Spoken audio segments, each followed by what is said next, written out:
Hello everyone, this is VJZ here. Today we are taking a look at Python neural networks. Basically again is in the AI realm right now.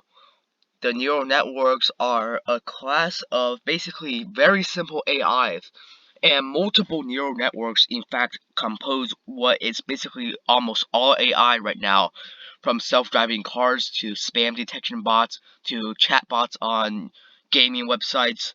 All of them use simple neural networks. Today I'm going to show you how to build one and the basic underlying theory behind a neural network. So, what is a neural network? The neural network is based off of an actual human brain, as you can see right over here, which consists of over 100 billion neurons. So it's basically modeling off of actual human brains, and these neurons are connected by synapses. Each time an electrical signal fires at a synapse, information is transferred. So basically, we call that thinking. When you're thinking of a math problem or like thinking about a place that you recently went to, all these synapses are firing, as you can see. Um, Here is the diagram right here. So basically, we have billions of synapses working at the same time. Obviously, our neural network today won't be that complicated, but basically, that's what it's trying to imitate here. So here is a problem. We're going to train a neuron to solve the problem below. So can you guess what the problem solution is? As you can see, we have a table right here. Now we have a new situation that we have 1 here, 0 here, 0 here. Can you guess what the question mark is? I'll give you a second. Alright. Hopefully you pause the video and tried it yourself. Should be pretty easy. You might have noticed the output is always equal to the value of the leftmost input column. Therefore, the answer is of the question mark is 1. So question mark should be 1, as you can see right here. But the real question is, will our artificial neuron know this? That's what we're going to be doing. So, to train the neuron, okay, I don't know what happened with the image, but alright. To train the neuron, we will take the input from a training set example, which is, the training set is, these are the training sets, the examples. And we will adjust them by the weight and pass them through a special formula to calculate the neuron's output. So we'll calculate the error, which is the difference between the neuron's output and the actual output. So depending on the error, we'll adjust the weights. Basically, it'll just say, oops, okay, I made a mistake here. Now I'll have to readjust it and do 1 to 3. Repeat this process 100,000 times so that it'll get a very good trial. So we're going to use the sigmoid function to actually make it think to like use this special formula. That's what the function is. So first I took the weighted sum of the neuron's inputs, which is this right here. The sum of it is the weight plus the input plus the weight plus the input and then plus the third. So basically we have 3 inputs right here. The first weight, the first input, the second input, the third input. And so I normalize it so that it gets a result between 0 and 1, because if we go back here, that's what we need, a 0 or 1, not something else. Again, if we have values other than 0 or 1, it'll be more complicated, as it'll be non-linear. So here's the little graph here. This graph is very useful in our neuron training. And the function is y equals 1 over e plus e to the negative x. It's non-elementary, so you can't really apply the basic calculus tools on it. You'll need Gaussian integrals, which is not our worry, but basically that's what the sigmoid curve is. So I use the sigmoid curve to calculate the output of the neuron. If the output is a large or positive number, it signifies the neuron was quite confident. So basically, if it says it's like a 0, you know that the neuron is very confident that it's not a, the question mark here is 0. And if it's 1, the neuron will be complicated, it's 1. So we should expect 1 as a result. But then again, this is not pre-programmed. The neuron is actually learning, which is the pretty cool about this, is that it's not like there's no like actual predefined nature of the neuron. So we'll be constructing the Python code here, and the code, I'll use a library called NumPy.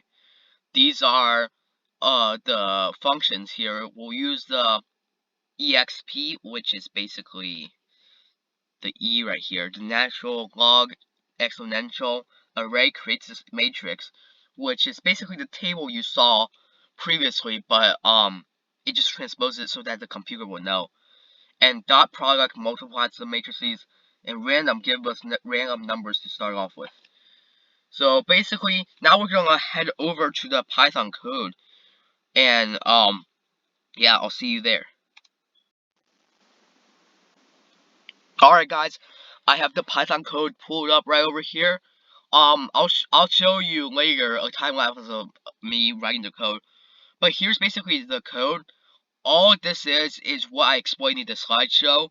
Basically transporting it into programming code. And so if we run the code, you'll see that let's just run it.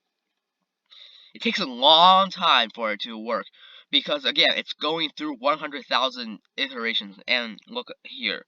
So it got random starting weights. It has to be crucial that's random, because either way, no matter what numbers these are, it should get this result. So the weights after training or before training, that doesn't matter. The new situation here, which is this right here, what is the question mark? So it thinks that the question mark is 0.999999391. Now, to be fair, that is very close to 1. And like, you as a human, you have over 100 billion neurons. If we put that into the code, it'll probably output as 1. And even more so, you have depending on your age, you probably have 10 or 20 years of training in your processes, starting when you were a baby until now. You will keep on training yourself, no matter through like random processes like doing math and looking at logic puzzles. So we take this for granted, but it takes this amount of effort to get only this number, which isn't even correct. We want 1. But still, 0.9999, I think that's pretty good. Now, if we look over here, if we change this number here, if we change it to 1,000,000, I wouldn't, because that'll crash my CPU. We'll probably get an even accurate number, because it depends on how many training sets it does and what the new semantic weights are. So, yeah, I'm going to leave it off. This is just an introduction of neural networks. Artificial intelligence is just the definition of it. It's just multiple neural networks working together to carry out some sort of function that does not have predetermined inputs. Again, all of this wasn't predetermined. We have random numbers here. We have random numbers here. And yet, at the end, it formulated to be this number, which is pretty impressive. And now I'm going to leave you a time lapse of me writing the code and actually using my neural network to create another neural network. So, yep, I'll leave you with a time lapse of me creating a neural network.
And there you have it, guys.